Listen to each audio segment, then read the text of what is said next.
Valóban. Felfedeztük, hogy gyakran nem azon a térképeken, amihez hozzászoktunk a történelemkönyveinkből. Meg akarom mutatni most, s majd az előadás befejezése után ide lehet jönni megnézni részletesebben. Bocsánat, szabadna egy pillanatra? Tekerjük le önnel együtt ezt itt. Ez a híres Pekinger térkép. Úgy tartják, hogy az antik Rómában hozták létre az időszámításunk második századában. Ez hosszú vászon, amely az antik világot ábrázolja. Úgy tartják, hogy időszámításunk második századából való. Így néz ez ki.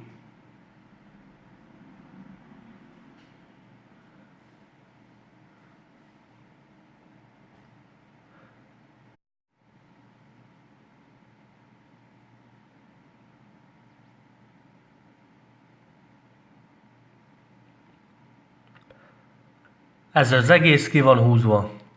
Korábban a tengereket folyóként rajzolták meg, ezért egész Eurázsia négyzet alakú ábrázolása helyett ilyen hosszú tekercsé alakult át. A középkorban pedig marker van feltüntetve. A központban Isztambul van, a tengerszorosban. Sárga jelölés látható ott. Ott Isztambul van. Mi beszéltünk önöknek Iroszról, Békoszi hegyről, s ott a Békosz hegyén, ahol a jelenlegi térképen Békosz város van feltüntetve, egészen más elnevezés szerepel. Krisztopolisnak hívják, vagyis Krisztus városának.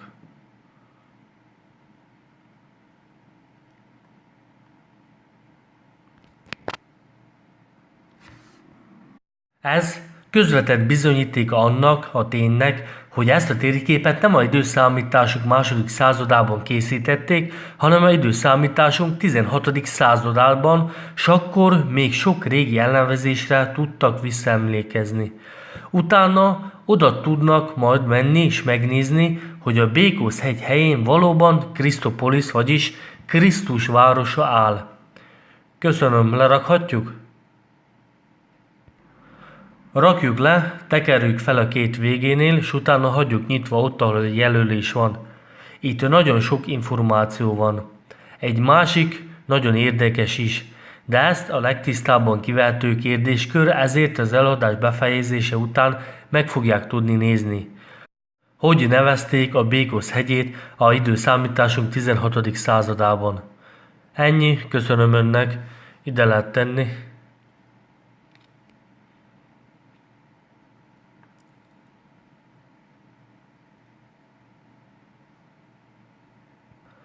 A rekonstrukcióban egyre közelebb kerülünk ahhoz, hogy mi is történt a nagy birodalomban. Ezek továbbra is különböző példái a duplikátumoknak. Hagyjuk ki néhány szó az egyik nagyon fontos duplikátummal kapcsolatban, ez a Kulikovói ütközet, s megmutatjuk, hogy mely változatról szaporodott el. Az elv a következő: minél nagyobb volt az esemény, annál inkább megszaporodott, annál több másra keletkezett. Ez természetes. A Kulikovói ütközetnek kb. 40 mása van. Ezeket az idő tengelyén ábrázoltam. Felül a Kulikovói ütközet eredetie, a fekete pontok mutatják, hogy hova került át a nagyszabású esemény a helytelen kormeghatározások hatására. Ezt már megvitattuk, így ennyi.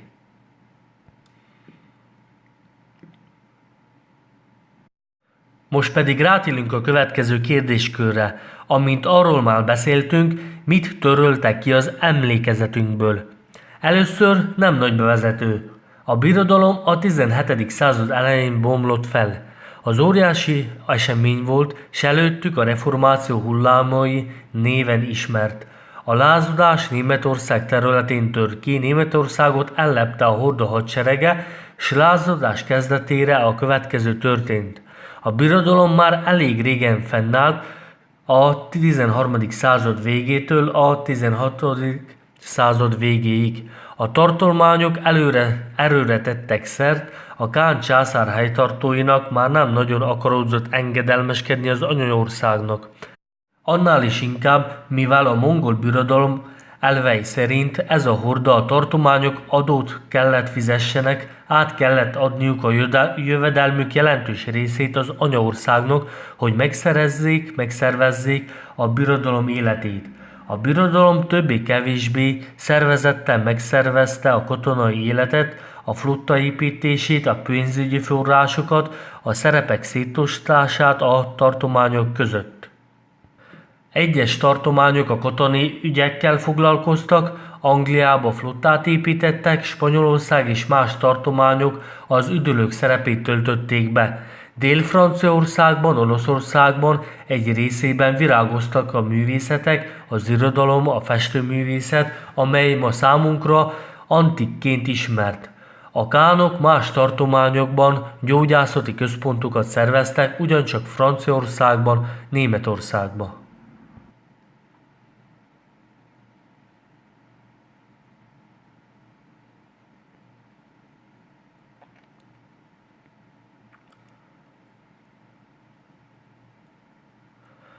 Maga az anyaország pedig, amely a horda Oroszország területén volt található, vitte a közigazgatási szerepét és a katonai szerepet. Ellenőrizték az egész birodalom életét, a közigazgatás, illetve a hadsereg, a laktanyák pedig engedelmeskedtek a központnak nyilvánvalóan. Ezért a 17. században, amikor végbe ment a szakadás, azt a tartományok azon kívánsága diktálta, hogy kikerüljenek az anyaország hatása alól, s hogy maguknak hagyják az adó nagyobbik részét, vagyis inkább a teljes adót.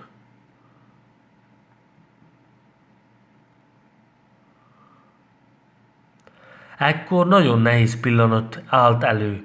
A Bibliában van néhány könyv, amely részletesen ismerteti az összeesküvést, amely megtörtént az anyaországban. Horda Oroszországban. 2 ismert könyv, Judit könyve, se Eszter könyve. A Kán császár udvarában, a birodalom anyaországában, 4. Iván idején, aki egyben 3. Iván is, nem egyszerű családi helyzet állt elő, amely következtében a Kán császár törvényes felesége, Szófia Paleog, 3. Iván feleségét eltávolították a hatalomból, tulajdonképpen s helyét a fiatal nő foglalta el. Jelena Vlaszanka. A Bibliában a híres Eszterként szerepel. Vele együtt a Kán császár udvarába protestánsok klánja érkezett Nyugat-Európából, és ennek a következtében a szakadás következett be a birodalom központjába, szívében, a fővárosában. A szakadás, ami vallásos talajon ment végbe, később katonai közigazgatási jellegűvé is vált. Az anyaország 2 rétegre szakadt, katolikusokra s helyi pravoszláv egyházra. Kemény harc kezdődött a Kán udvarában, s nyilvánvalóan ebben a pillanatban a felbátorodott helytartók a tartományokban, elsősorban Nyugat-Európában, elsősorban Németországban úgy döntöttek, hogy kikiáltják a függetlenségüket.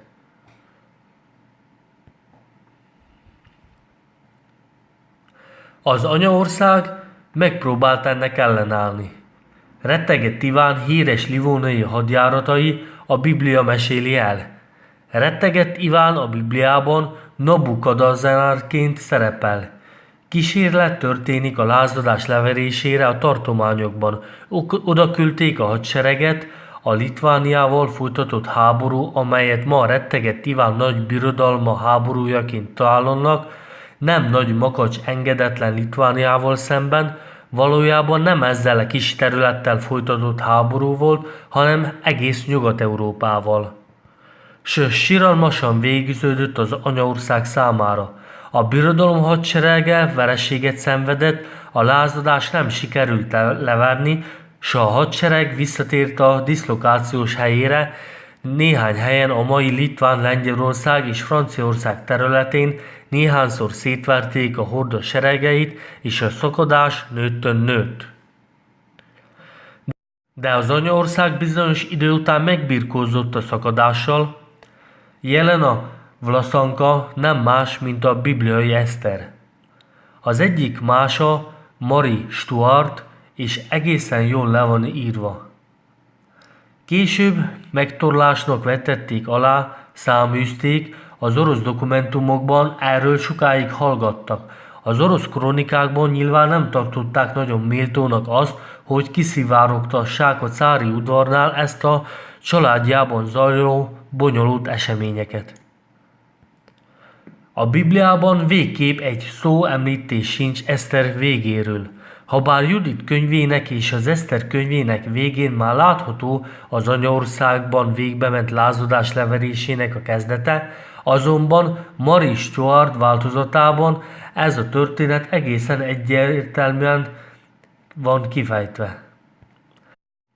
Ebben a kérdéskörben könyveket írtak. Például Stefan Zweig, a híres könyvét számos film született. Az emberek hajlamosak elhinni, hogy Mary Stuartot állítólag gonosz gyűlölettel verte le Erzsébet királynő. Erzsébet királynő Szófia paleológ tükröződése. Végeredményképpen Mary Stuart többé-kevésbé tükrözi azokat az eseményeket, amelyekről hallgatott Eszter bibliai könyve. Jelena Valaszankát, aki Mary Stuart eltávolították a hatalomból, börtönbe zárták, utána pedig Angliából száműzték a birodalom perifériájára, ahol hamarosan ki is végezték. Ennek eredményeképpen az anyaországot szétverve a vele együtt érkezett protestáns klán Moszkvából még végbe ment az eretnekek mágián való híres megétegetésének a folyamata, mely a legjobban harmadik Iván életrajzából tükröződik. Mindazonáltal a siker nem tartott örökké. Az anyaországot már megfertőzte a zavargás, a tartományok pedig kihasználták azt, hogy negyedik Iván livóniai háborúi nem jártak sikerrel, megemelték az adókat, és elkezdődött a lázadás. Ez előttük a reformáció néven ismeretes. Természetesen a lázadás sikeréhez szükség volt ideológia alapokra is, ez állítólag két egyház elkülönülése volt. A kutatási eredményeink szerint a 17. század elejéig a birodalomban a vallás összességében egységes volt, habár voltak külön áramlatok, de nem hordoztak magukkal a gyökeres különbözőség vonásait. A 17. században azonban eléggé mesterségesen elkezdődött a két egyház elkülönése, az akkori korszak apostoli kereszténységnek egységes szövegéből külön ágok váltak ki, amelyet ma pravoszláv egyházként, katolicizmusként, buddhizmusként, judaizmusként és muzulmán vallásként ismerünk. Mindezek az ágok a 17. század elejéig a horda birodalom vallásának a részét képezték. A birodalom kísérletei az egységes helyreállítása sikertelenek maradtak, elkezdődött a szakadás, véres volt. A középkori tankönyvekből Nyugat-Európa területén óriási mennyiségű háborúról tudunk. Elkezdődött a birodalom örökségének a felosztása. Minden egyes terület magáénak nyilvánította azt, ami korábban bement a közösbe és saját vívmányának tartotta. A flottát, a hadsereget, a hadseregrészeket, a kultúrát, a művészeket, a szobrokat, stb. Egyéninek, s helyieknek nyilvánították, amelyek csak ott jöttek létre az anyaország függetlenül. Magának a birodalomnak gondolatát eltemették, kitörölték a nép emlékezetéből, hogy korábban valaha is létezett egységes birodalom. Ez a gondolat nagyon veszélyes volt, mert nagyon sok réteg ellenállt az elszakadásnak, és magának az egységnek még a gondolata is fertőző volt. A tartományokban újonnan hatalomra került lázadók és hajtartók ezt nem akarták. Elsőként ez volt. Másodrészt pedig ki kellett jelenteni, hogy a törvényes uralkodók az egyes tartományokban nem pedig lázadók, akiket el kellett ítélni a birodalom törvényei alapján. Azt, hogy nekik állítólag saját régi történelmük van, amely az ősidőkben veszi a kezdetét, ezért elkezdték átírni a történelmet. A történelem áttírása nem azért történt meg, mert ehhez volt kedvük, s a szegény történészek új történelmet akartak írni, Egyáltalán nem. A történelem átírásához erős érdekek fűződtek, mivel meg kellett, hogy indokolja a rázódók hatalomhoz való jogait a tartományokban. Ezért a folyamat többé-kevésbé egyeztetve folyt viszonylag gyorsan.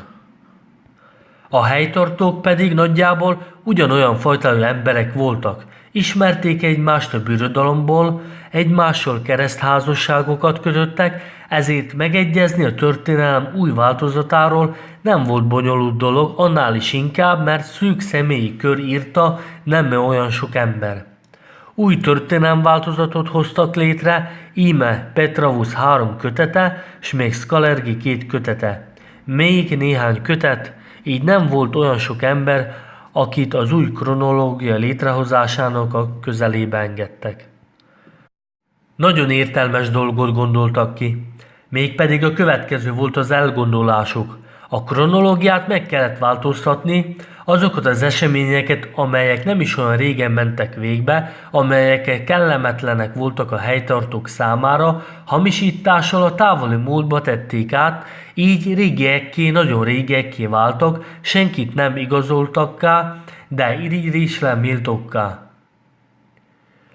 Két mechanizmus eredményeként így keletkezett a megnyújtott kronológia. Az első természetesen a hibákból adódott, már meséltem az egyikről, mikor az I betűt egyesnek kiáltották ki, elvették az I betűről a pontot, s ezzel a dátumokat megnyújtották 1000 évvel. De természetesen ezen könyvek létrehozási folyamata szándékos hamisítás volt. A történelem új változata kedvező volt azon uralkodók számára, akik a lázadás eredményeképpen kerültek a hatalomra sok területen. Mit csináltak? Először is a dátumok megváltoztatásán és az új történelem megírásán kívül okos dolgot csináltak, mégpedig új nyelveket találtak ki. Azon szláv-török államnyelv alapján, amely a birodalom területén volt uralkodó, helyi nyelveket hoztak létre, amelyeket mi latinként, ógörökként, franciaként, spanyolként és németként stb. Ismerünk. Nekünk van külön könyvünk, amelyben elemezzük a latin nyelvet a szláv nyelv alapján. Bebizonyítotjuk, hogy nagyon úgy néz ki, hogy a latin alapjaiban a régi szláv nyelv rejlik, amely a birodalom területén volt uralkodó. Mindez a 17. században ment végbe. Az elgondolás érthető volt, új nyelvek bevezetése nem csak politikai határokat hoz létre, hanem nyelvieket is. Így ezáltal azok a népek, amelyek a birodalom romjain voltak, elidegenednek egymástól, elkülönülnek, falakkal, nem csak katonaiakkal, hanem nyelviekkel is.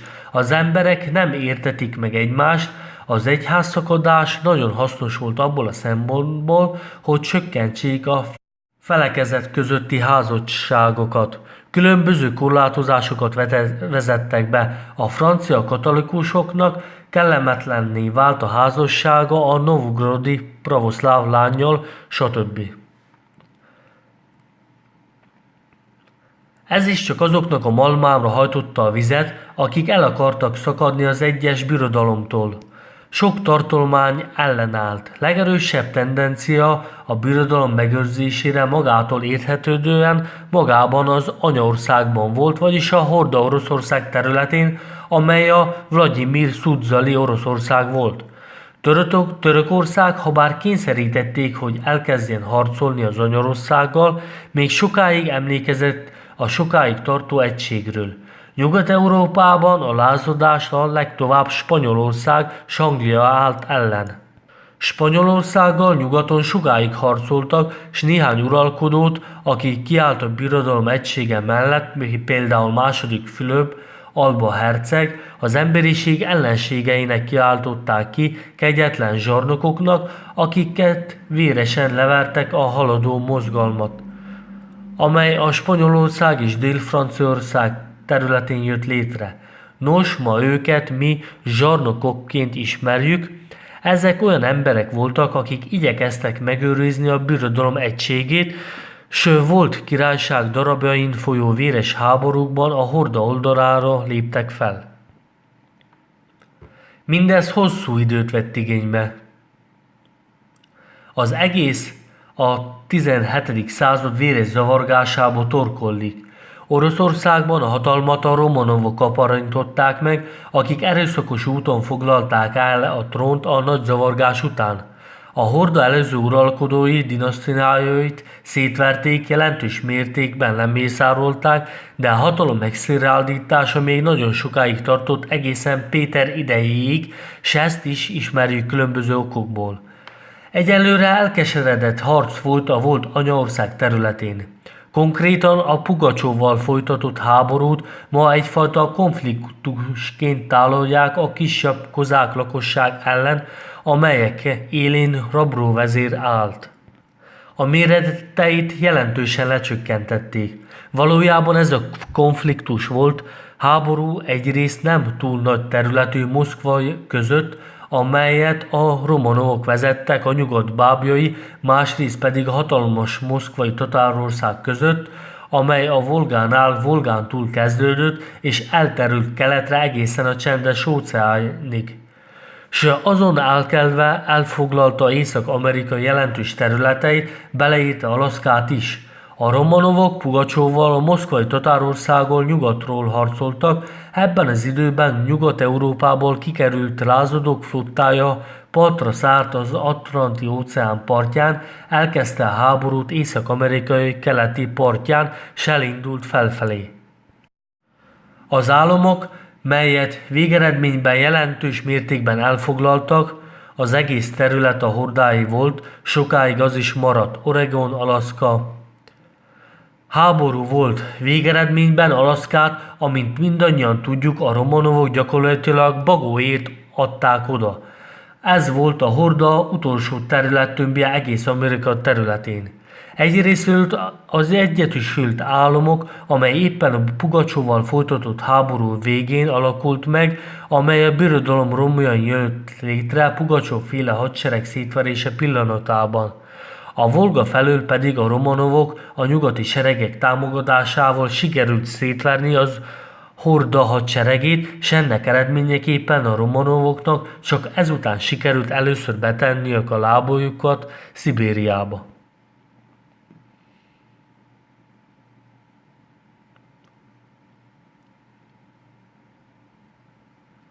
A háborúk nagyon sokáig elhúzódtak. Volt még a független Tatárország, Kazahsztán, Üzbegisztán, Türkmenisztán területén, elszakadt Kína, felépült a kínai nagyfal, ez egyáltalán nem a időszámításunk 3. századában volt, hanem időszámításunk 7. századában. Mandzsúria területén falgaként húztak meg vonalat, s elhatárolták magukat a lázadó Anyaországtól, melyet a romanovok foglaltak el. Nem védelmi fal volt, hanem olyan fal, amely jelölte a határt a régi Anyaország s tőle elszakadt Kína területei között.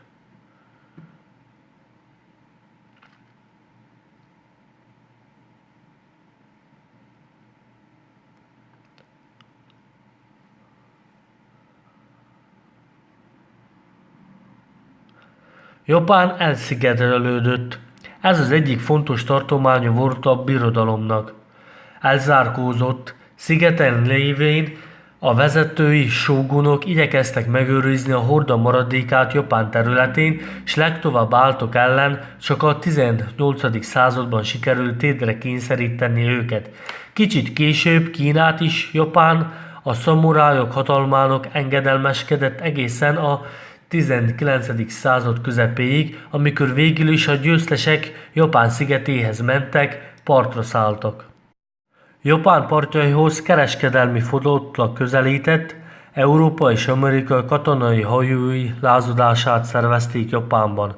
A déli tartományoknak kifejtették, hogy az északon fővárossal rendelkező uralkodók nagyon rosszak. Aizu szigetén, aki nem más, mint Jézus, a volt Anyaország tartományának fővárosa Aizu, Jézu és Aizu ugyanaz. Háború kezdődött. A szamurájok, akik el voltak szakadva a régi Anyaországtól, Európa és Amerika flottája fegyvereitől jelentős mértékben elmaradó fegyverezettel rendelkeztek. Az ágyúik elavultak voltak, Ellenük már modern fegyverzettel ellátott haderő vonult fel. A szomarályokat levelték, jelentős mértékben lemészárolták. Ez a híres Meiji forradalom a 19. század közepén, ami után Japánt megszállták, a megmaradt szamurájok kénytelenek voltak elfogadni a győztesek ideológiáját, odáig ment a dolog, hogy Japán közigazgatásának némely tagjai nyugat-európai mundért kezdtek el hordani, a jellegzetesen nyugat-európait.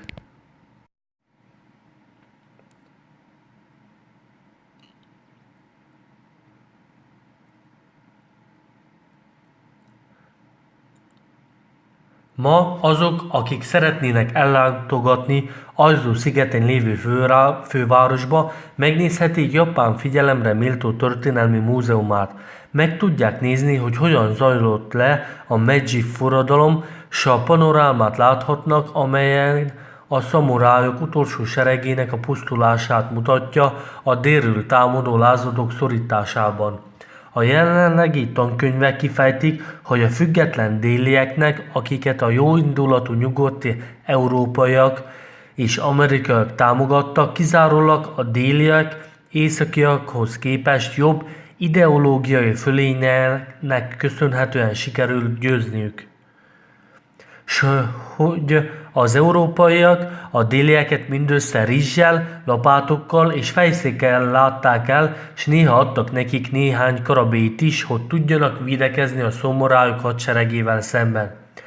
Aizu város múzeumában a panoráma mutatja, hogy az utolsó sógun udvarában hogyan vonultak be a győztesek. Szinte az összes szamuráj megsemmisült. A szamurájok feleségei, a nők már öngyilkosságot követtek el, az utolsó közülük fiatal lány kardot vesz elő. És ezzel egyidőleg az egész kompozíció minden viaszból van, ki van festve, valamennyi ruha történelmi, bevonulnak a győztesek, bevonul a katona Japán győztes déli részéről. A déli Japán, aki hozza a szabadságot, a haladást és a demokráciát a szomorájuk gonosz birodalmával szemben Japánba. A déli Japán napóleoni mundérba van öltözve, a mellén meldész van, az oldalán kardróg. A kezében holland gyártmányú nehéz katonai muskéta van. Az arca nyugat-európai, s bevonul az európai, akit megöli az utolsó szamuráj hercegnőt. S természetesen a látnokban felmerül a kérdés, a múzeum expozíciója már a 20. században készült. A győztes déli katonát nyugat-európaiként ábrázolták, jellegzetes nyugati öltözetben, és az európaiak nem tudták megérteni, hogy mit csináltak. Kitűnően megértik, hogy a tankönyvekben természetesen egy dolog van írva, a beszélgetésekből pedig köztük a múzeum szakértőjével is egyértelműen kiderült, hogy az emberek kitűnően értik, hogy kit ment leigázni a szomorályokat, és nem véletlen, hogy sok látogató csodálkozva néz erre a képre, amelyet fényes lámpák világítanak meg, és megkérdezik az idegenvezetőket, hogy ez kicsoda. Mi is láttuk, hogy az idegenvezetők hogyan válaszolnak erre a kérdésre. Hallgatnak, tettetik magukat, mintha nem értenék, amikor külföldiek kérdezik őket, úgy csinálnak, mintha rosszul ismernék a nyugat-európaiakat, egyszerűen elmennek. Jól látható rajtuk, hogy kitűnően tudják, hogy mi is van ott, amit maguk mutatnak a látogatóknak. Íme a birodalom így bomlott fel, a birodalom elszakadása Japántól indulva, illetve nem elszakadása, hanem szétverése egészen a 19. század közepéig tartott.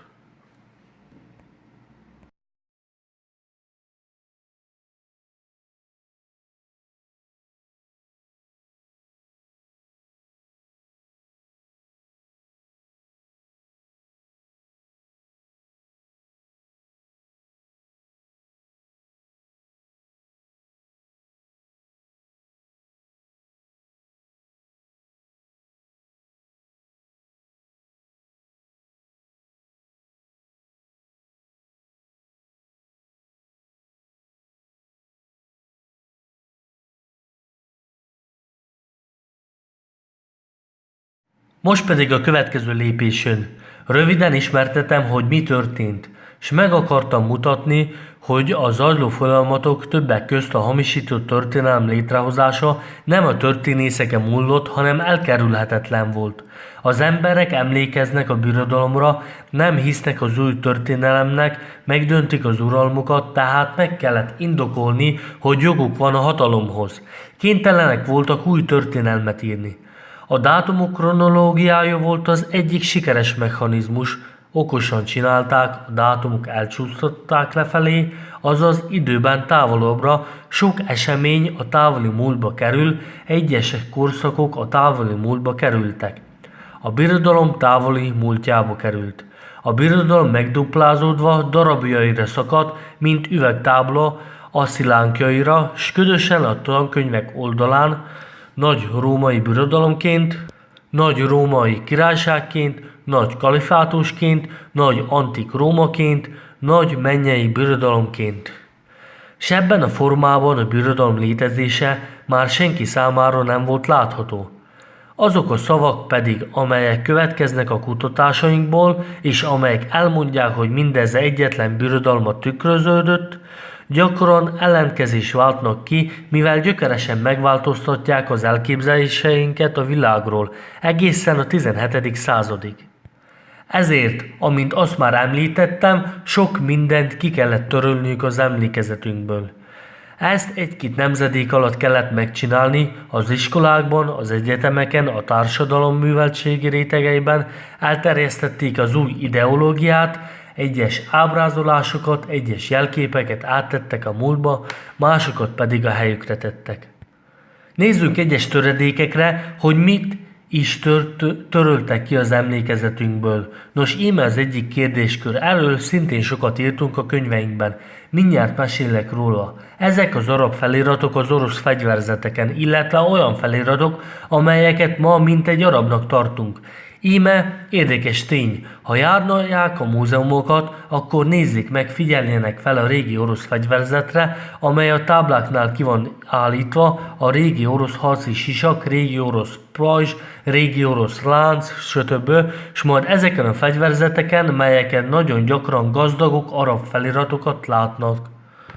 Ezt a tényt nem lehet nem észrevenni, s az emberek, akik ezt észreveszik, elkezdenek az újra-újra kérdezősködni, kérdéseket keresni, kérdéseket tenni fel az idegenvezetőknek. Természetesen a kérdésekre a választ, amely már régen felmerült, bemagolják, igen, mondják a fegyvertában, íme híres fejedelmi sisak, fényíző sisak, aranyból, drágakőből, arab felirat van rajta.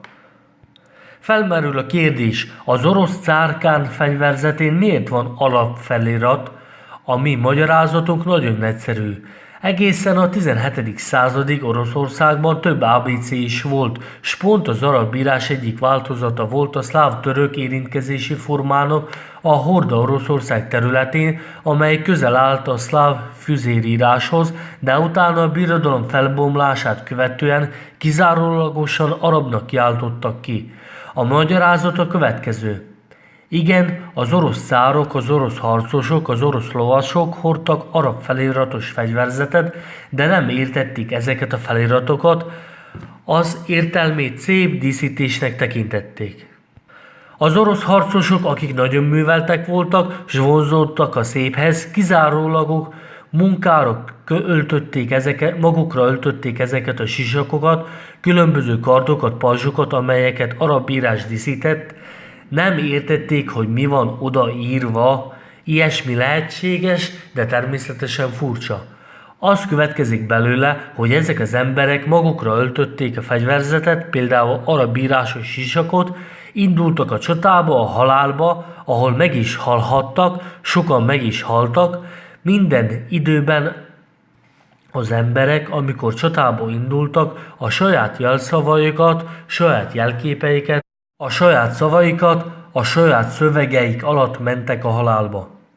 Állítólag senki előtt sem ismert szöveget, soha senki sem öltött a fejére, hiszen tudták, hogy ez a szöveg meg kell, hogy óvja őket. A csatában az emberek meg akarták magukat védeni a nyíltól és a kartól.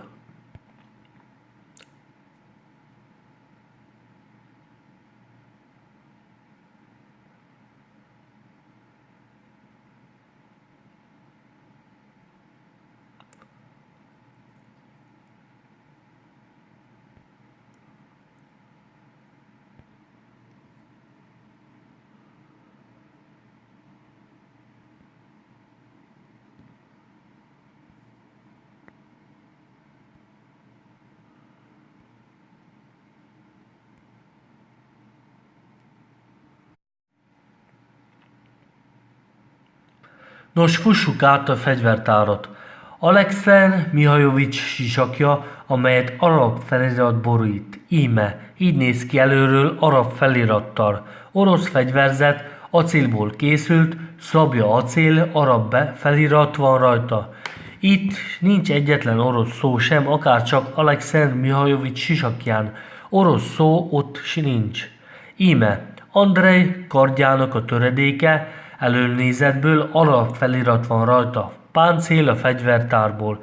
Ki kell nagyítani, ha a fegyvertárban járnak, menjenek oda, nézzék meg a arab felirat borítja. Kardok szintén a fegyvertárból, orosz kardok, arab felirat van rajtuk.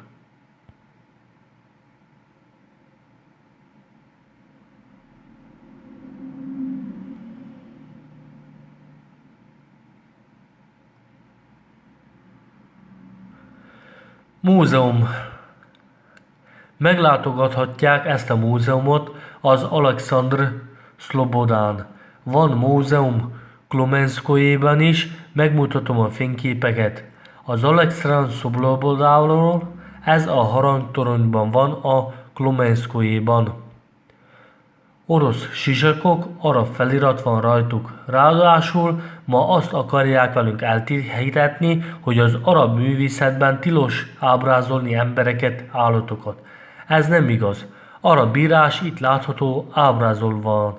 Azon nő lovon, női harcos szabjával, karddal, úgy, hogy a 16-tól 17. században volt az orosz fegyverzeten, amelyről ma azt állítják, hogy arab felirat, emberek és állatok ábrázolása is.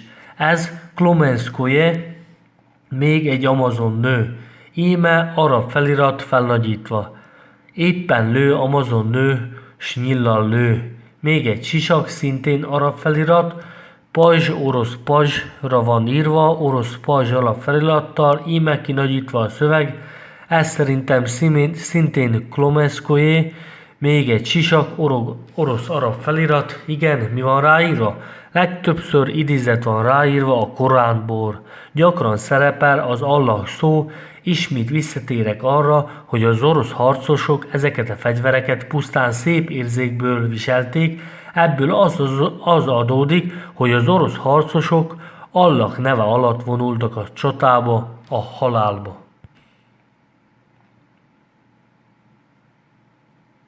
Ez legalábbis ellentmond a Romanovok mai történelem változatának, a pravoszláv vallás és a muzulmán vallás kölcsönös kapcsolata vonatkozásában.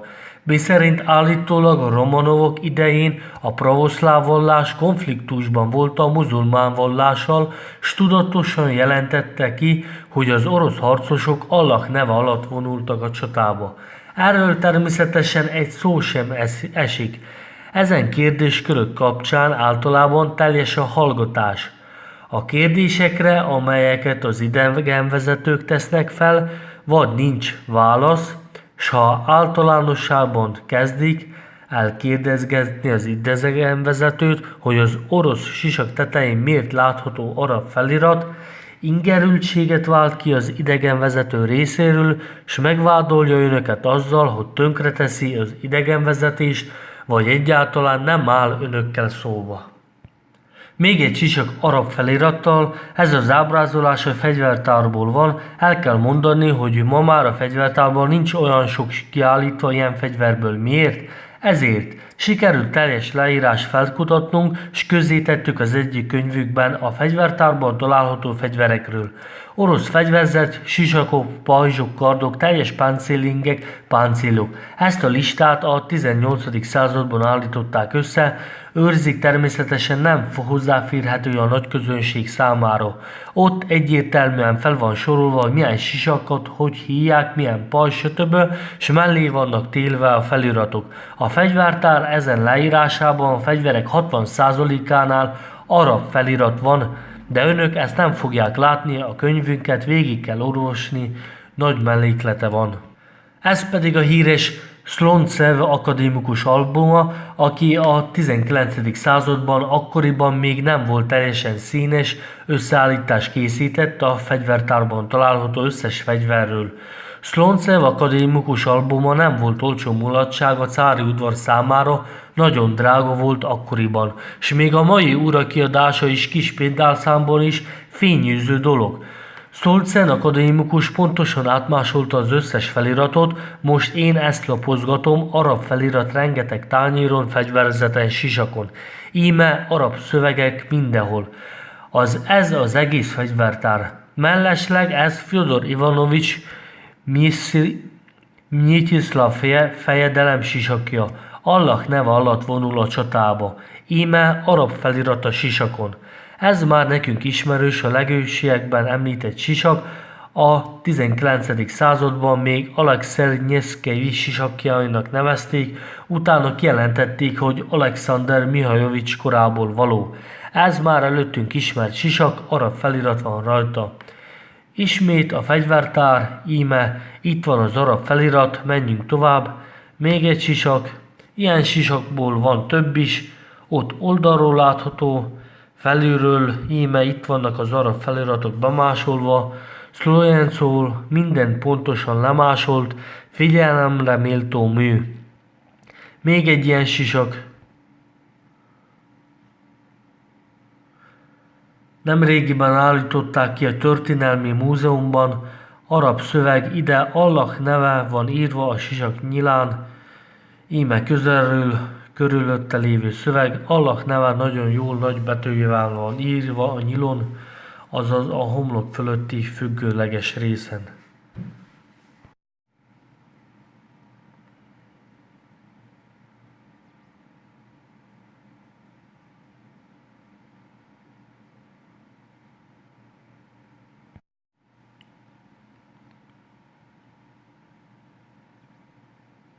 Ez pedig szórakoztató kérdéskör, nem tehetem meg, hogy nem említem meg. Egy kicsit oldalirányba viszi el a kérdést. Ez fegyvertár hivatalos katalógulásából az egyik sisak fényképe. Érdekes, hogy eredetileg ezen a tengelyen volt ábrázolva. Ezért Allah nevét a nyilon levő arab feliraton első ránézésre nem lehetett olvasni. Ezzel szemben az előző képen a feliratot jól olvasható az Allah név. Ez pedig nem lehet felismerni, hogy ide Allah neve van írva. Ez lehet tipográfiai hiba is, de a katalógusban akkor vajon miért van az összes felirat helyesen, ahogy kell? Itt pedig az adódik, hogy Allah nevét bonyolultabb kiolvasni. Ez a kérdés azonban egyszerűen fel sem merült a látogatókban.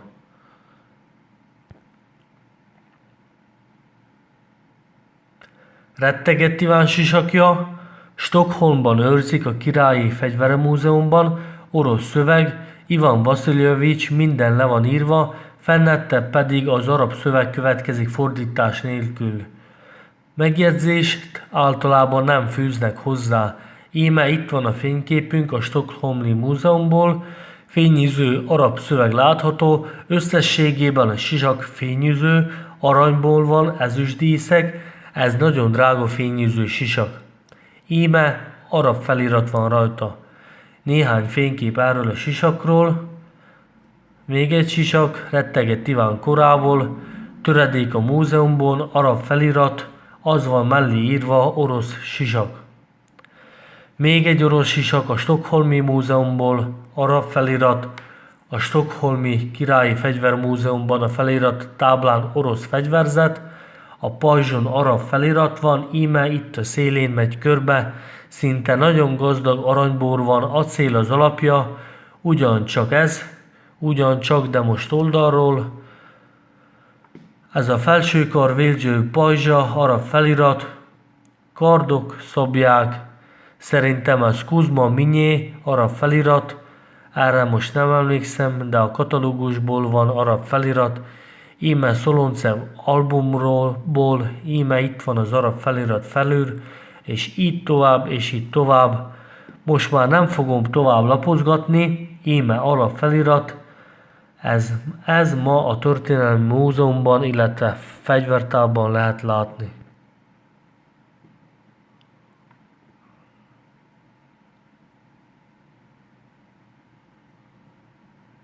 Szintén fényes kérdéskör, Ezt is kitörölték az emlékezetünkből, elfeledtették velünk, hogy Oroszországban a 17. sőt a 18. századig az emberek fegyvereket viseltek, ékszereket.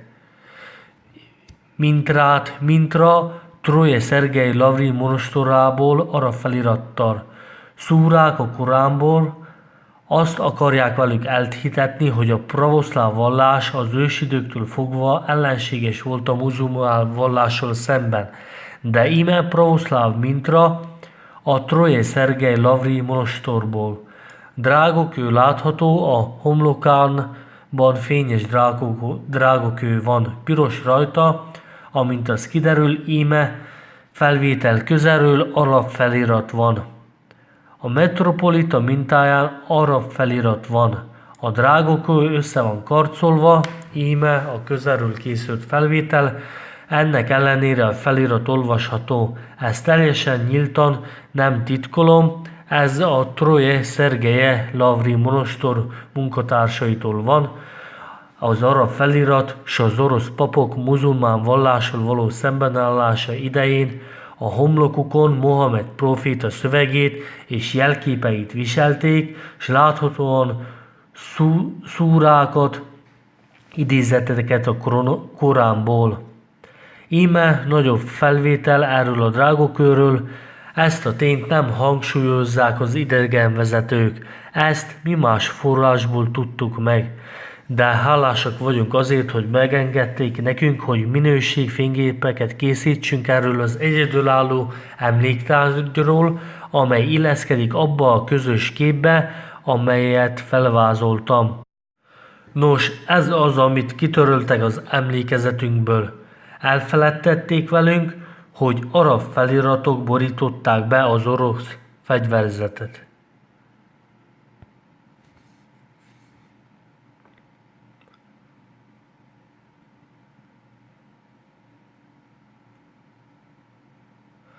Nos, menjünk tovább.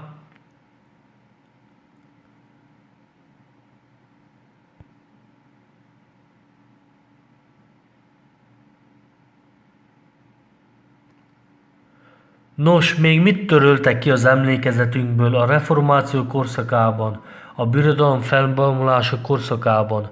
Már beszéltünk a Békusz hegyéről, Iroszról, nagyon röviden beszéltem erről, az a lényeg, hogy megismertük ezt a helyet, ahol láthatóan keresztre volt feszítve Jézus Krisztus. A Békusz hegy nem más, mint a Golgóta, a mellette álló hegy pedig, ahol mint azt mai napunk nagyon középkori város romjai maradtak fel, Irosz, ami a régi Jeruzsálem. Ez az eredeti helyszín azoknak az eseményeknek, amelyeket az evangéliumokban vannak leírva.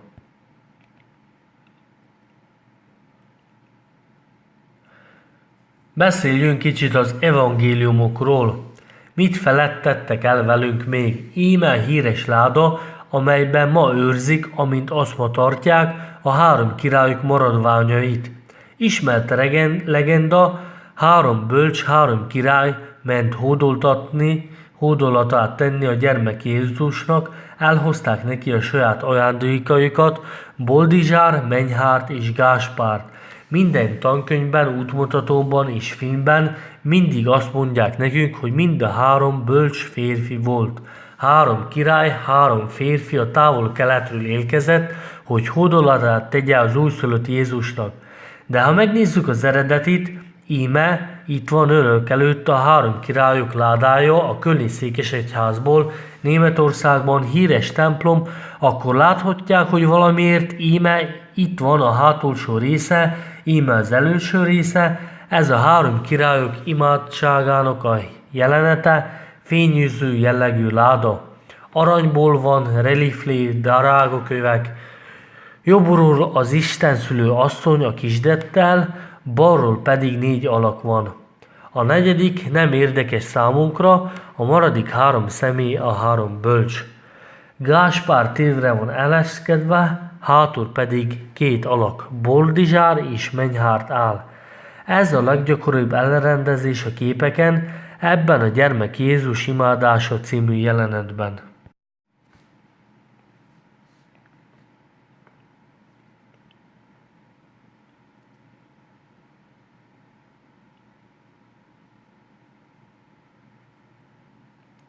Általában az egyik király már térdre hajolott, nyújtja az ajándékját, a másik kettő pedig mellette áll. Teljesen nyílt dolog, hogy az alakok, akik mindegy ugyanazon a fülkében vannak, ez itt Boldizsár, ez itt Menhárt, ez asszony. Asszony. Efelől nem lehet kétség. Még egyszer, nem lehet felőle kétség. Ez női arc. Ez a helyzet, amint kiderül, amikor az ember elkezd keresni az ábrázolásokból kiindulva, nagyon gyakori. Rengeteg ábrázoláson látható, hogy Menhjárt, a bölcs egyáltalán nem férfi, hanem nő.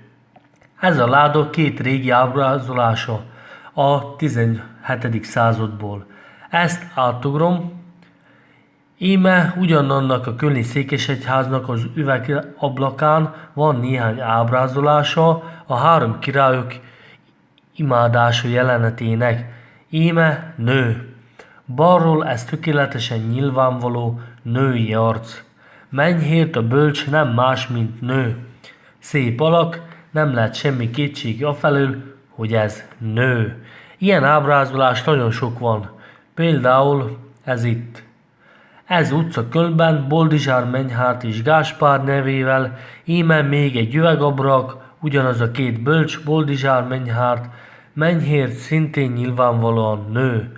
A könyvünkben kb. Több tucatnyi ilyen ábrázolást szerepeltetünk, nem fogom természetesen bemutatni, aki akarja, megnézheti a régi ikonokat, régi ábrázolásokat, régi üvegablakokat, látni fogják, hogy Menhárt nagyon sokszor nő. Ez ellentmond a mai történelem változatnak. Miért mond neki ellen? Miért törölték ki ezt az emlékezetünkből? A rekonstrukciónk szerint, az eredményeink szerint Boldizsár, Vladimir cár, Menhért nem más, mint Malka fejedelemasszony, akik együtt érkeztek a 12. században hódolatokat tenni a kisded Krisztusnak.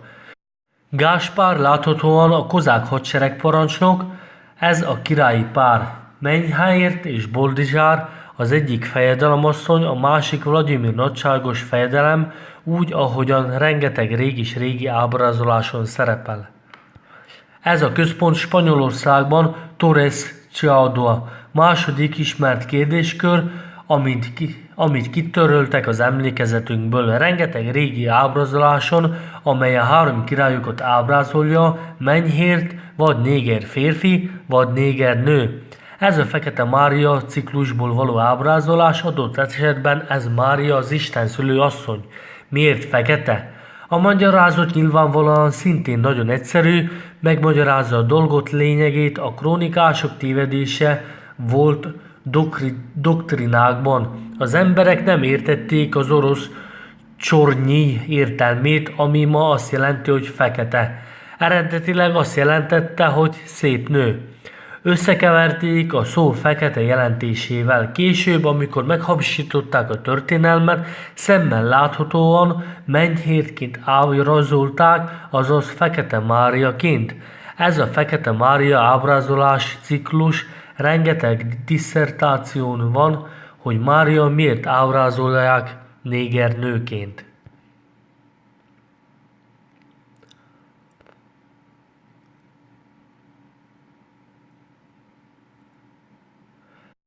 Még egy ábrázolása a három királyoknak, itt Menhár fiatalember, még egy ábrázolás, ahol Menhért nő. Jobbról szemmel láthatóan női arc, Menhért. Még egy ábrázolás, a három királyok, majd még egy üvegablak Németországból, Menhárt nő, itt Menhárt nő, néger nő, fekete nő, baloldalt nő, baloldalt megint nő, baloldalt gyönyörű nő van Menhártként, a kis Jézus imádása, Bandole híres képén női Menhárt van, ez itt Boldizsár, ez pedig itt nő, és így tovább. Át fogom lapozgatni. Nő, nő, négernő, ez a kölni székesegyház, amelyről beszéltem.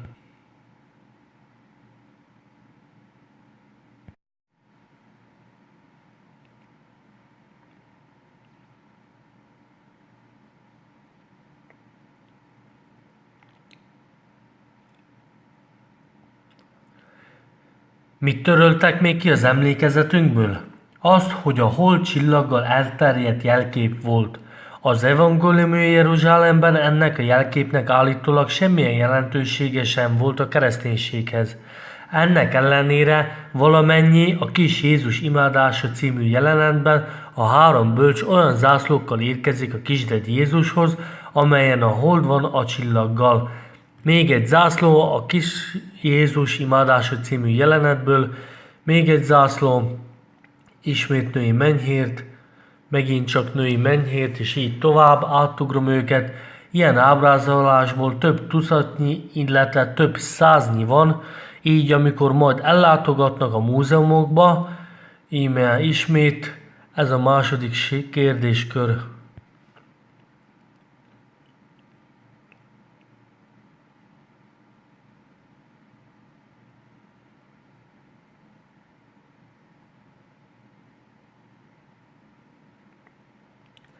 Elfeledtették velünk, hogy az evangéliumok egyik központi jelenetében nő van jelen, s ez a orosz horda oroszországi történelmével függ össze, továbbá sokat beszéltünk a birodalom felbomlásáról.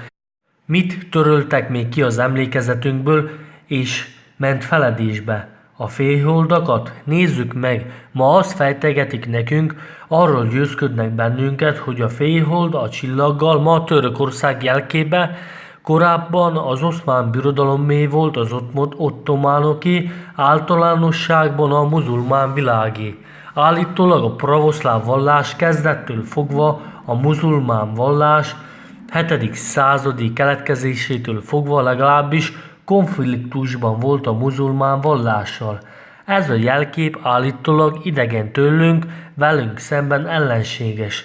Nálunk kereszt van, náluk pedig félhold csillaggal.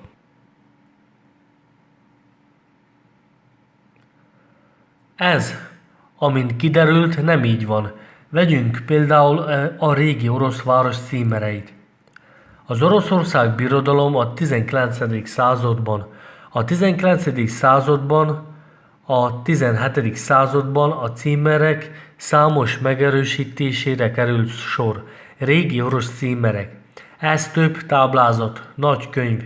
Ezeken a címereken látható például a felsőkön Borzea, Zenykovén tisztán kivehető a félhold csillaggal. Ezek állítólag tiszta orosz városok. Íme félhold, Kazavszki kormányzóság, a félhold felfordítva, rajta a csillag keresztként. És így tovább, és így tovább. Szintén átlapozgatom. Maripol félhold a csillaggal. A félhold fel van fordítva, a csillag pedig keresztként van rajta. A félholdat gyakran torzították el, s ábrázolták kartként, még egy másik kormányzóság, még egy táblázat, lengyel címerek. Lengyelországban óriási mennyiségű félhold van csillaggal a címereken, ráadásul ezek a címerek a 17. illetve 18. századból származnak, ismét orosz címerek, amint azt láthatjuk, szinte valamennyi különböző alakú félhold csillaggal, utána el vannak torzítva felfordított szarvként, felfordított patkóként, de a lényeg megmaradt, ezek itt a kozák sereg katonái, a zászlójukon félhold van csillaggal, melyik még kereszt.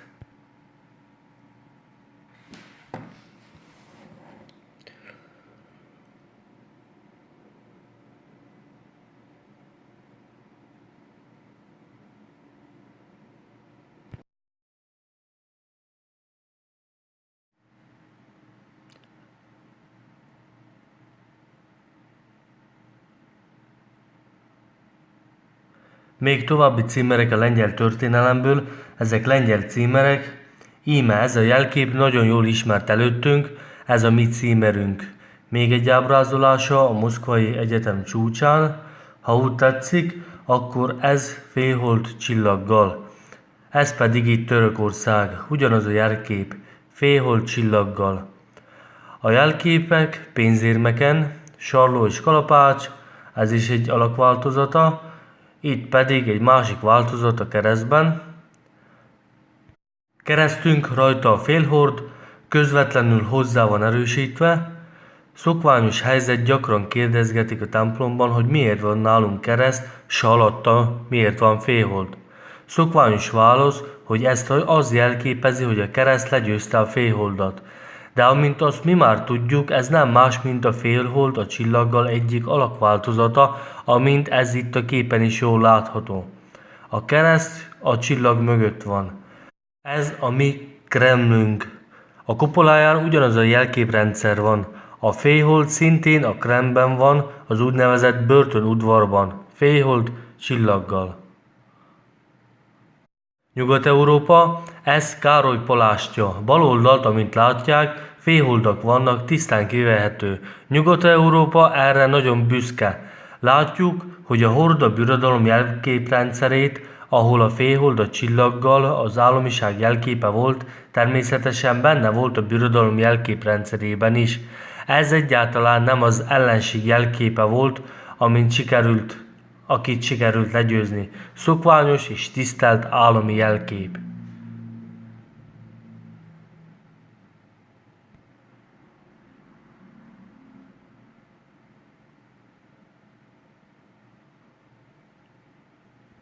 Udvaroncok címere Svájcban a 17-től 18. századból, tisztán kivehető féhold a csillaggal. A 18. században még büszkék voltak arra, hogy a nagy birodalom örökösei, szintén svájci udvarból, féhold a csillaggal, különböző alakban itt patkóként, rajta csillag van.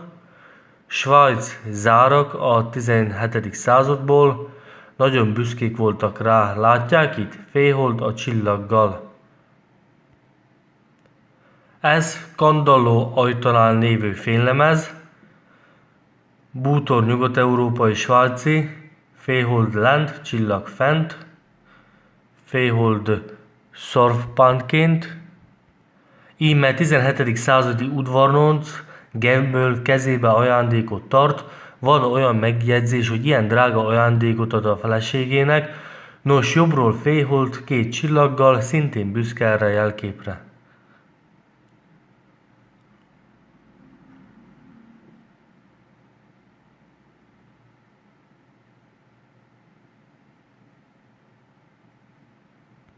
Japánnal kapcsolatban már beszéltünk. Japán szamurájok ma azt mondják, hogy Japánnak semmi köze sem volt a kereszténységhez, íme régi térkép. Ez a térkép a 17. századból való, jobb oldalt felt látható Japán. Mindjárt jön a nagyítás. Íme itt van Japán.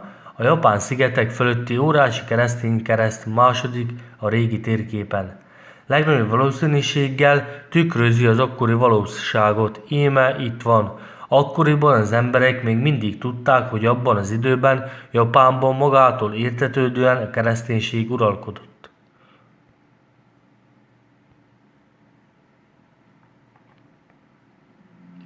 Ez az, amiről már beszéltünk, szamuráj páncélruhák. Menjenek be a múzeumba. Moszkvában is volt kiállítás. Összegyűjtötték a legfényesebb szamuráj páncélruhákat. Szinte valamennyi szamuráj fején ékszerként féhold szerepel csillaggal. Íme itt látható a jellegzetes szamuráj díszítés. Féholdak. Íme féhold csillaggal. Közte a féhold még egy alakváltozat szarvként. Szvarsztika. A szvarsztika a kereszt egyik alakváltozata a pravoszláv vallásban. A szvarsztika nagyon elterjedt volt, íme itt van a szamurájok fegyverzetén. Még egy változata a szarvaknak. Féhold szarvként, itt pedig a japán ábrázolás. Alul japán katonai jelkép, féhold madárként, szvasztika, fent pedig féhold csillaggal. Ez a szamurájok katonai jelképe, féhold. Ez a féhold a Moszkvai Múzeumból való szamuráj díszítés féholdként. Kereszt, szokványos kereszt, ilyen háromvégű keresztény kereszt, felül pedig féhold. Katarkereszt, a pravoszláv köröztet a franciaországi eretnek katarok jelképeként számít. Ez szokványos pravoszláv jelkép, ebben nincs semmi eretnek. Ez pedig japán szamuráj fegyverzetén látható jelkép a 19. századból.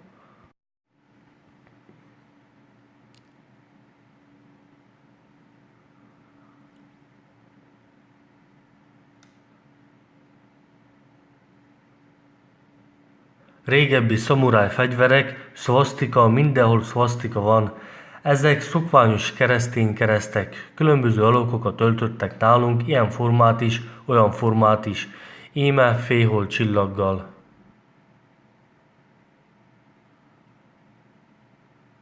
Ez pedig az előző beszélgetésünkkel kapcsolatban Ajzu legutolsó szamurájának a fényképe, sokáig élt, belekerült a fényképezés korszakába, íme az arca, semmi átlagos japán nincs benne, jellegzetes európai ember, bajuszos, ez Ajzu legutolsó szamurája. Erről már szintén esett szó, ez Ajzu szigete Japán északi részén, ismét keresztek, féhold csillaggal, Nyugat-Európa, ez Spanyolország, Santiago de Compostela, óriási székesegyház keresztény félhold csillaggal. Katar kereszt, íme nagyon egyértelmű kérdéskör, Bécs ostroma, Bécs török ostroma.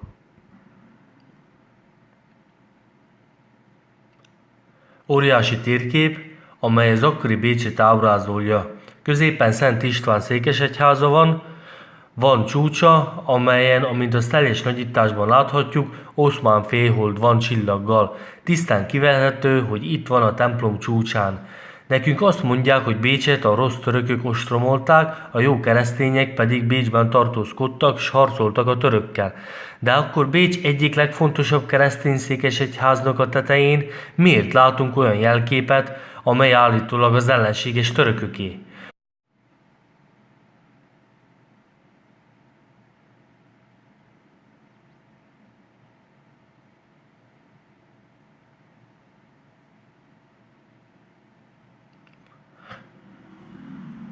Továbbá nagyon érdekes dolog következik még, ez a féhold még egy másik ábrázolással, csillaggal a Szent István székesegyház tetején. Ez már másik térképen van. Még egy ábrázolás, ez török térképen van. Ugyanaz a székesegyház, jelképesebben Bécsben, körben ágyuk, melyek lövik Bécset. A székesegyház tetején féholdval, csillaggal, teljesen oda van rajzolva, ez teljes török térkép.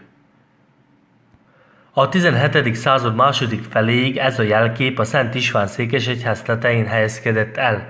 A 17. században levették, végül is ezt a jelképet kicserélték a sassal s kereszttel. Íme itt van ez a három fivér, aki leveszi a féholdat a 17. század második felében. Ma ez Bécs Városhagyományok Múzeumában lóg az első szinten. Felmentünk a második szintre, két csillagsugár, nyolcat letörtek. Alul pedig féhold, amint azt nekünk magyarázzák a bécsiek, fügét mutattak a törököknek, s ráírták, nesze ezt nektek Szulejmán. Ezzel fejezték ki tulajdonképpen a megvetésüket a rossz törökökkel szemben, akik ostromolták Bécset. A mi rekonstrukción szerint pedig ez a birodalom belüli konfliktus volt, maga Bécs is része volt a birodalomnak. Ez volt az álom jelképe, nem volt benne semmi ellenséges eretnek Bécs lakossága számára a 17. század közepéig. De utána már, amikor megváltozott a paradigma, s a történelmet felcserélték újra, természetesen a horda régi jelképét ellenségesnek nyilvánították, s elkezdték mondani, hogy a bécsiek ilyen módon fejezték ki a megvetésüket a törökökkel szembe. Még érdekesebb, ha ellátogatunk ma ebben a múzeumban, akkor a falán látnak félholdat, de hozzá tartozó megjegyzést nem fognak látni. A Szent István székesegyház múzeum udakalauzai a legtermészetesebben elmesélik a felújítás apró töredékeit, hogy mikor, hol és hogyan rakták le a lapokat a padlóra, s hogy mikor javították ki egy kicsit a festéket a freskon, de a legfőbbről a székesegyház legfőbb jelképének a sorsáról, a félholdról és a csillagról teljes a hallgatás. A múzeumban természetesen ott van, de megjegyzés nélkül. Ha önök ismerik a dolog lényegét, akkor persze odafigyelnek, de ha nem ismerik, akkor egyszerűen elmennek mellette. Így működik az igazi történelem elhallgatása, amely nyilvánvalóan kilóg a Béccsel, illetve általában az Ausztriával kapcsolatos késői középkori elképzelések közül.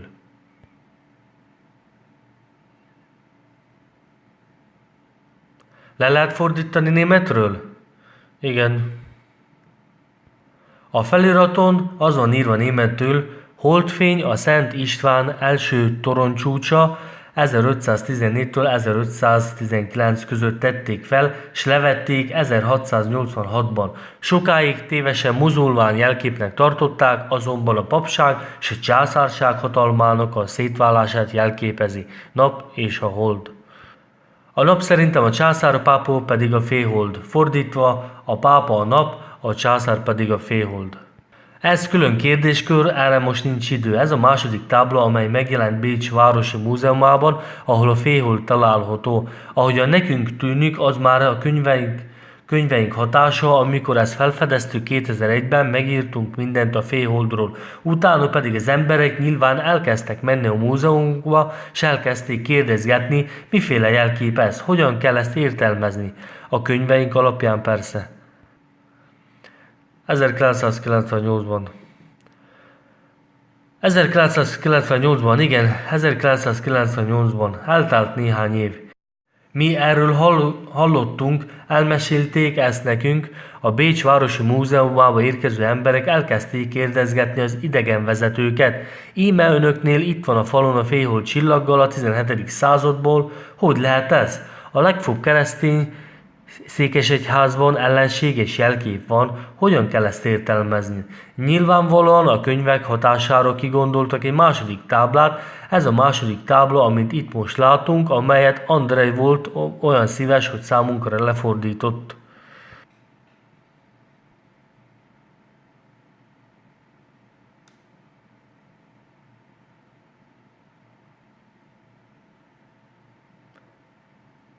Úgy döntöttek, hogy nem így csinálják. Igen, van félhold csillaggal, de nem, hogy azt gondolják, hogy ez az oszmánok jelképe, hanem ez teljesen más. Ez azt jelenti, ami nekünk a történészek javasolnak gondolni, hogy a nap a pápa, hold pedig a... Valaki közbeszól, mama. Fomenko. A császár. Apropó, megjegyzés ezzel a kérdéskörrel kapcsolatban, vagyis azt fejtegedik ma nekünk, hogy ebben a jelképben nincs semmi oszmán. Ez egyszerűen régi jelkép, amely jelentése az volt, hogy hold a császár, nap pedig a pápa. Ez nem visz bennünket közelebb a megoldáshoz, mert ha tényleg így van, akkor az adódik, hogy a bécsiek a 17. századig is így gondolták, hogy jó a saját kis jelképük, vagyis a pápa a nap, császár pedig a hold. A 17. században azonban hirtelen megértették, hogy ez a jelkép ellenséges oszmán, levették, ráírták, hogy büszkén fügét mutatnak a törököknek, s ráírták, hogy itt van, nesze neked Szulejmán, s felfüggesztették a múzeumba. Ezek ma nagyon ügyetlen kísérletek arra, hogy eltarkalják a dolog lényegét. Mégpedig, hogy a Horda Oroszország állami jelképével van dolgunk, amely egészen a 17. század végéig díszítette a Szent István székesegyházat. Nos, ezt kihagyom, még egy sor ugyanazzal a Szent István székesegyházzal kapcsolatban, erről az útikalauzok nagyon halkan szólnak vagy elhallgatják. Az egyik útikalauzban felfedeztem, és kiderült, hogy tényleg így is van, díszítés minta Szent István székesegyházon. Íme díszítés minta. Ez a díszítés minta nagyon egyéni, írják, ez a díszítés minta az oszmán szőnyegekről való, amelyek elterjedtek az oszmán világban nagyon sokáig. Ez ilyen szokványos oszmán díszítés, mint a szőnyegről. Bécs legfőbb székesegyháza a Stefán dóm tetején. Erről valamennyi utikalauz hallgat, egyet kivéve, ez egy a sorba belefér. A félhold jelképével a templom csúcsán. A jelkép is Horda jelkép volt, a tetőzet mintáját is egyértelműen a Horda jelképrendszerével díszítették, de miután ezt elfeledték, s azóta is elhallgatják, íme itt van a figyelemre méltó füge, amelyet a bátor bécsiek nagyon pontosan büszkén rávistek a félholdra.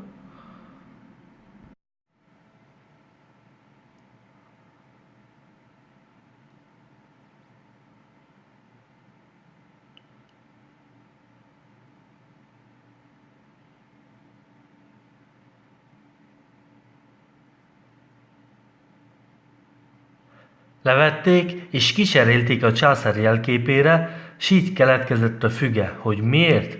Amikor a birodalom szétesett a nagy zavargás idején, veszélyes volt levenni a birodalom jelképét. Mi van, ha visszajönnek az oszmánok? A Horda s úgy döntöttek, hogy inkább otthagyják, utána egyértelművé vált, hogy az oszmán világ nem fog visszatérni Ausztriába, Bécsbe, amikor eszükbe jutott, hogy jelképet levették és fügét rajzoltak rá. S mind a mai napig annak a jelképe, hogy mennyire bátrak voltak a bécsiek, sikerült az oszmánok felé kifejezésre jutatniuk saját megvetésüket. Íme a felirat immár Szulajmánok emlékül. Na, végül is ez ennek a régi jelképnek a lényege. Ez az új jelkép, amelyet később a helyére tettek, a sas. Még egyszer a jelképrendszer kapcsán. Ez a kép evangéliumi jelenetet mutat, a jelenlegi történelemváltozat szerint itt semmiféle oszmán nem fordulhat elő, íme nézzük meg alaposan, itt van Jeruzsálem az evangéliumból, az akkori időkből,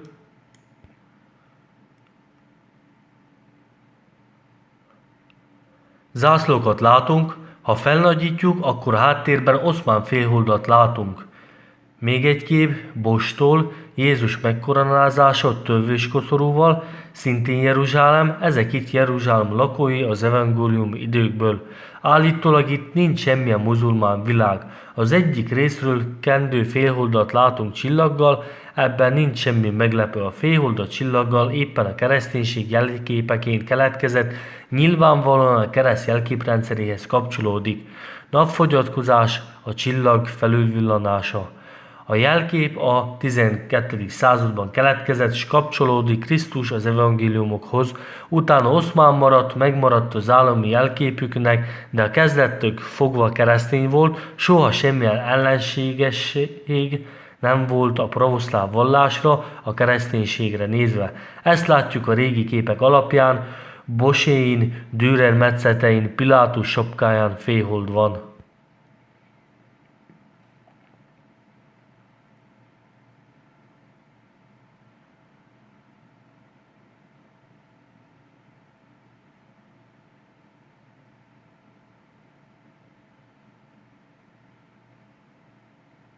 A régi jelképrendszer nyomai Németországban Halle Germán lovagrendje címerében félhold van, csillaggal tisztán kivehető. Sok turista kérdezgeti ismét csak, török jelkép van a városnak. Legyőztük az oszmánokat, s mégis az ő ellenséges jelképük van a Halle városának jelképében. Az otokalózókban a következő magyarázat van. Valóban a félhold a csillaggal valóban oszmán jelkép volt, de nehogy azt gondolják, hogy ez a félhold csillaggal, valójában az őseink ebben törték a sót. A város határában dolgozták fel, ez a sótörő teknő. Ezért ne csodálkozzanak, ez nem ellenséges jelkép, hanem ez csak a só, amint széttörnek a teknőben. Szintén Halle városa, szintén félhold csillaggal, Svájc félhold a csillaggal, Köln félhold a csillaggal a császár zászlóján. Mellesleg a régi metszeketeken, a Kölni Múzeumban a császár zászlóján félhold van csillaggal. Németország Nürnberg a tetőn félhold csillaggal, Stockholm városában a városház tetején félhold van mind a mai napig. A híres Stockholm, itt adják át a híres Nobel-díjakat, baloldalt félhold látszik a félhold a csillaggal, sőt a stockholmi városházán a legfőbb bástya. A falán félhold van csillaggal. Külön van a félhold, és külön van a csillag. Íme a félhold téglákból van kirakva, itt pedig a csillag szintén téglákból kirakva, ugyanazon a városházán. Ismét oszmán félhold szarvként, még egy jelkép. Nyugat-Európában lépten nyomon találkozni vele a kakas a templom tetején. Ez kereszt, a tetején pedig valamiért kakas van. Amint azt már tudjuk, ez a félhold egyik eltorzítása, félhold a csillaggal, magyarázott, sokan kérdezgetik, miféle kakas ez, miért éppen kakas a templomok tetején. Íme a régi kakas, amelyet levettek Nürnbergben. A kakason korona van csillaggal. Ezek a mai változatok, ez Ausztria, a templom csúcsán kakas van, ez a tetőn pedig félhold van. Az idegenvezetőknek erre megvan a szokványos válaszuk, Az a kakas, amelyek a templom csúcsán látunk, valójában Szent Péter kakasa. Ismerjük az evangéliumból, hogy Péter, amikor részben elárulta Krisztust, megtagadta, amikor megszólal a kakas, és ez a jelkép Péter kakasa állítólag megjelent a székesegyházak tetején, és az a furcsa, hogy sok ember csodálkozik, hogy hogyan lehetséges, hogy a zárulás jelképe, Jézus Péter általi elárulása jelképként felkerül a székesegyház csúcsára. Mit húz alá, mit hangsúlyoz ez a jelkép? A magyarázat roppan egyszerű, Péter kakasa a féhold eltorzított alakja. Ismét csak Nyugat-Európa, ez az ermitázs, a lovagok fegyverzetét féhold borítja, csillagokkal be lehet menni, az ermitázs második szintjén van, oda mennek és láthatják, hogy minden oszmán jelképrendszer borít, bár ezek a lovagok nyugat-európaiak, amint azt nekünk fejtegetik, francia lovagok, német lovagok, de teljes fegyverrendszerükön mindenhol féhold látható csillaggal.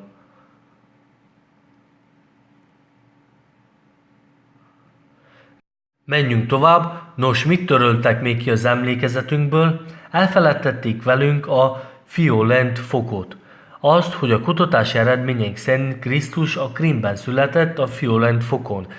Ez feledésbe merült nagyon határozottan, mint ahogyan az is feledésbe merült, hogy Irosz a boszporuszi szoros ázsiai partján az evangéliumi Jeruzsálem, amely mellett a Golgota van, a Békosz hegy, ahol Krisztust keresztre feszítették.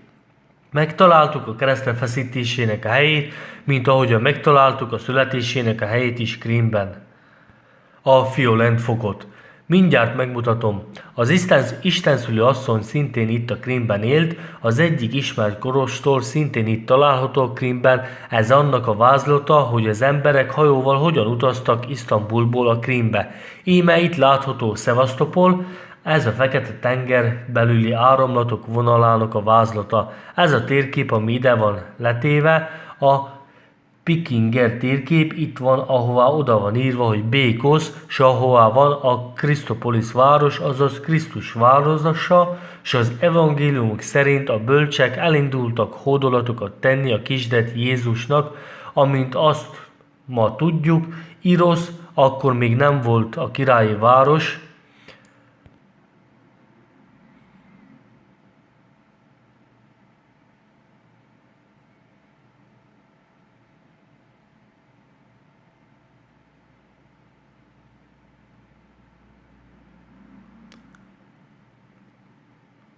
a bölcsek megjelentek Heródesnél, aki nem tudta, hogy a kisdet Jézus hol volt, aki egyébként a Krímben született.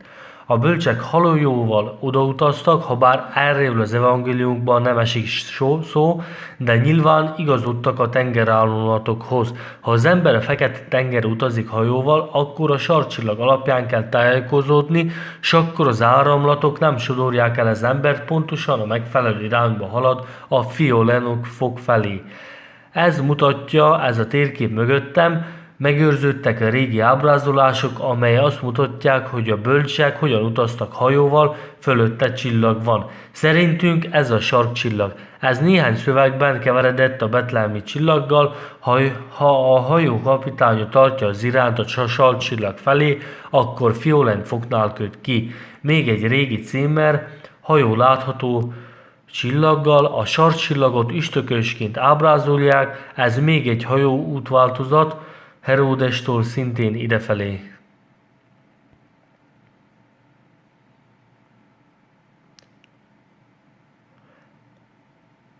Erről könyvet írtunk, nagyon részletes elemzés, Krisztus a Krímben született címmel, ugyanott élt az istenszülő asszony, a Krímben található Krisztus híres barlangi sziklatemploma, ilyen sziklatemplom több nincs, de a Krímben van ilyen templom.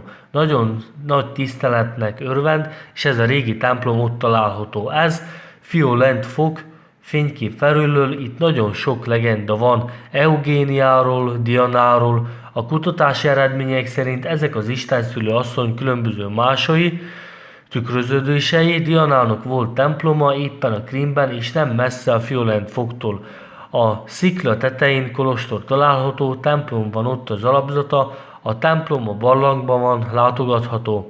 Egyedülálló és figyelemre méltó Szent György jelent meg itt a legenda szerint, és tengerészeket mentett meg. Ez mellesleg Diana régi ábrázolása, amely éppen a Krímhez kapcsolódik, a fiolent fokhoz, ismét Diana ábrázolása által a szarvassal. Diana különböző alakjai, hiszen ő az istenszülő asszony is, tápláló Dianáként, további képei Dianának, mint említem, az ő istenszülő asszony.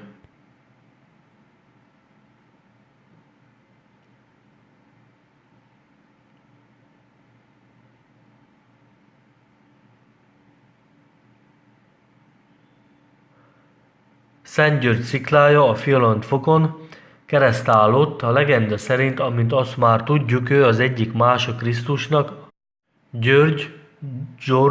Georgi, Krisztus Egyiptomban Hórusznak hívták, megjelent a sziklán és a fényességével megmentette tengerészeket, az egyik megnyilvánulása a betlehemi csillagnak. Íme itt megyünk be tulajdonképpen a templomba, ismét a fok, ez az istennő kisdet Hórusszal, ő Krisztus a régi ábrázolás Egyiptomból.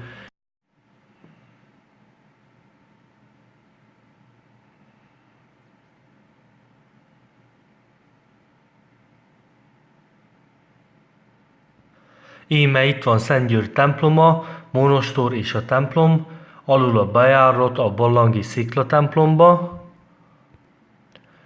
Íme a templom belülről, tovább oda be a barlangba, ahol Krisztus született, nem engedik be az embert, de minden esetre magába a templomba beszabad menni. Ugyanitt nagyon sok nyoma van annak, hogy éppen a Krímben élt az istenszülő asszony, Krisztus Zeuszként, a királyi kereszténység a 12. századtól a 14. századig, amikor a kulikovói ütközet eredményeképpen átváltozott apostoli kereszténységre, ezek Zeusz különböző változatú ábrázolásai, ő egyben Jézus is, ezt kihagyom, itt valami híres amfál, amely Krímben volt. Az amfál szintén Jézushoz kötődik, ugyanitt a Krímben egész csokor legenda van a karajmiok és hegyi tatárok köréből, a világ megváltójának bölcsőjéről, ez nem más, mint Krisztus bölcsője.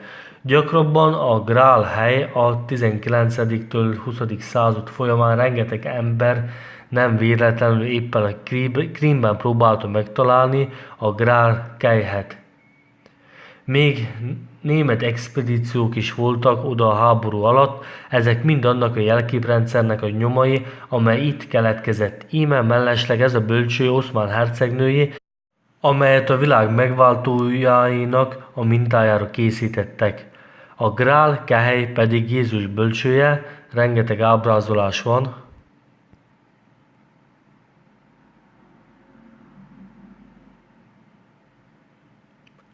Ez keresztény ábrázolás, a kehely, ahol összegyűjtették Krisztus vérét, egyben a bölcső is, ez a mi Rjamjanovi múzeumunk Moszkvában. Szokványos ábrázolás, amikor Krisztus vérét csészében gyűjtik össze. Ez az ábrázolás a Krímből való régi leromlott templomok kupoláiról, Krisztus a kehelyben, bölcsőben van. Ez a régi freskó maradványa Mangubában, ami a Krímben van, a barlangvárosok. Még egy freskó, szintén Mangubában, Krisztus kehelyben, bölcsőben van, ami nem más, mint a Grál kehely. Ez Szloncev akadémikus albumából való, ez Krisztus ábrázolása kehelyben, bölcsőben, a Grál kehelyében. Még egy analóg ábrázolás, szintén a kehely ábrázolása Rubljov Szent Háromság képének a mintájára, különböző ábrázolások, ugyanaz a jelképrendszer, a kehely, illetve a bölcső. Ez Rubljov Szent Háromsága. Ilyen ábrázolásból több száznyi van, íme régi ábrázolás, ez nagyon ritka, a kehelyben maga a kisdet fekszik, a Grál kehely és a bölcső. Ez itt a Krím félsziget, a barlangvárosok, ha ott vannak, akkor feltétlen látogassanak el a Krisztus templomába, a dolog lényege, hogy sok minden sokkal világosabbá válik. Ezektől a helyekről nincs messze a Uspensky monostor, az Isten szülő asszony ott van eltemetve, mellette van a híres város, Csufut-Kale, itt volt az eredeti sírhelye, majd átvitték a másik helyre. Az Uspensky monostorban már csak feltételes sírhely maradt, ez maga a Csuf-Kale városa.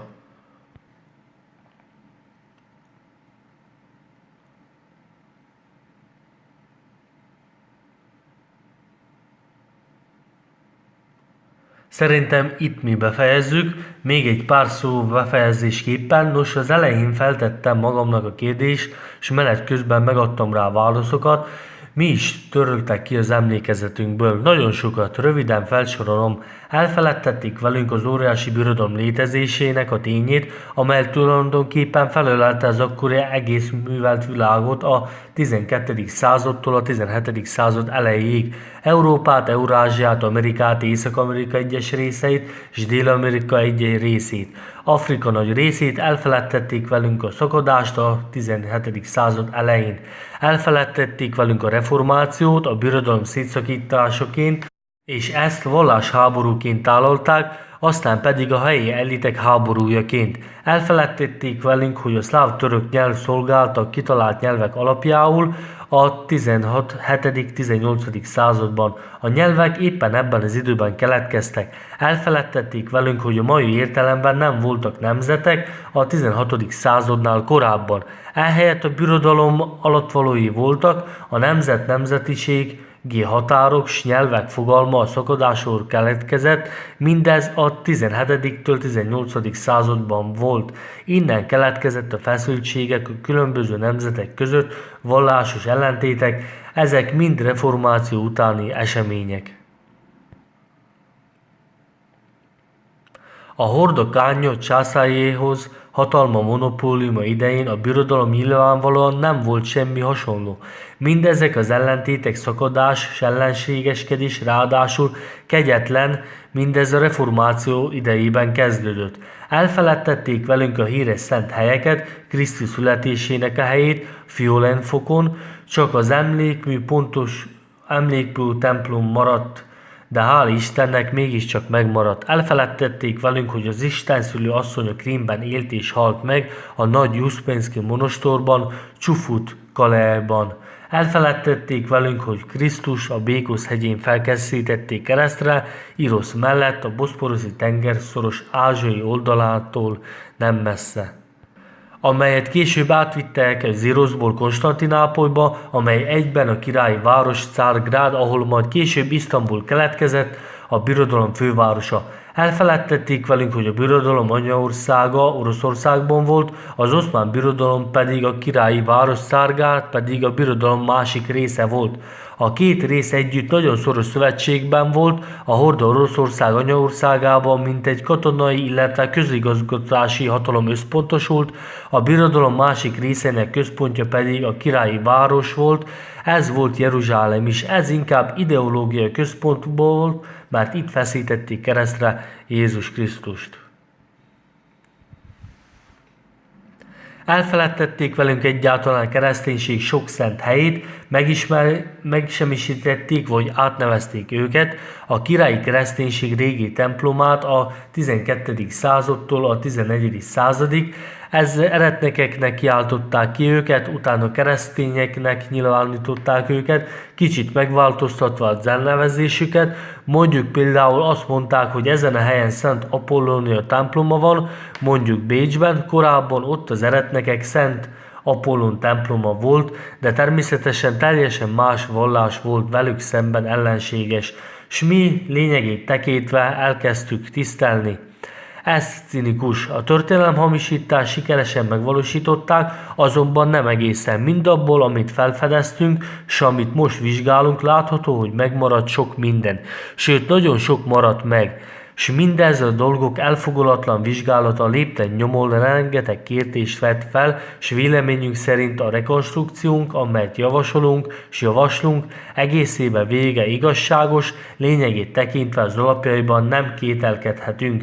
Természetesen még sok benne fehér folt, hiba, de összességében véve úgy véljük, hogy a rekonstrukciónkat elvégeztük a saját számításaink szerint, s a történelemvizsgálata természetesebbé válik. Jobban megfelel a civilizáció születésével kapcsolatos nézeteinknek az utóbbi 300 évben. Ezért a birodalom felbomlásának az eseményei nagyon tanulságosak.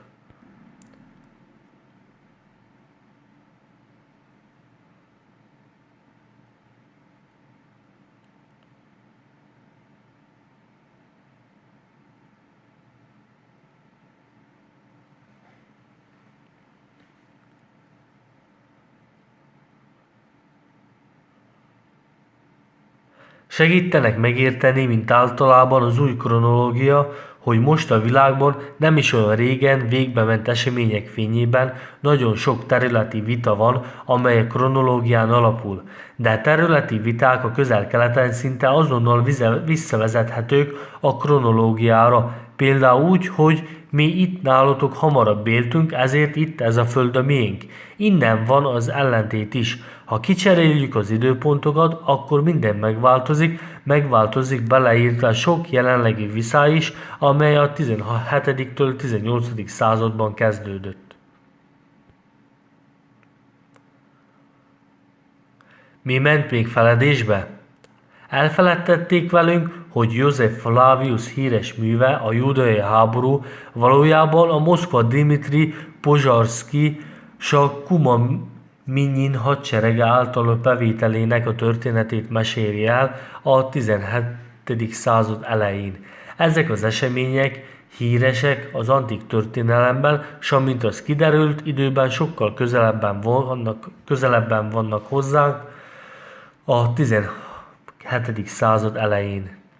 Elfeledtették velünk, hogy az íres Ivan Szuszonyi a történelmünkből egyáltalán nem szélhámos alak, akin ma már mindenki csak nevet. Elfeledtették velünk, hogy Suetonius művelében híres római patríciusként szerepel, aki részt vette a Jeruzsálemért folytatott háborúban, ami nem volt más, mint Moszkva Dimitri Pozsarszky és Kuzma Mihin hadseregének által bevétele a 17. század elején. Mindaz, amit ma nekünk Ivan Szuszonyin maradékaként javasolnak, s ami egyfajta legendává körül is lengik, sajnos a képzelet egyfajta szüleménye, amely kizárólag a Romanov-Milleri történelemváltozat helytelen megértésén alapult. Elfeledtették velünk, hogy valamennyiünk számára jól ismert antik szerzők, Titus Livius, Herodotus, Suetonius, Xenophon és így tovább igazi emberek, akik az időszámításunk 16-tól 17. században bezárólag éltek és írtak. Utána a műveiket átszerkesztették, kicserélték bennük a dátumokat, s nagyon régieknek, ókoriaknak kiáltották ki őket. Ezek olyan emberek, akik az eredetőjükben senkit sem akartak becsapni, a valódi történelmet írták meg a 13-tól 17. században. Elfeledtették velünk, hogy a Bibliát a időszámításunk 12-től 17. században írták el, először az Új Szövetséget, majd később az Ószövetséget. Mindezt elfeledtették velünk, és még sok minden mást. Ezzel én be is fejeztem.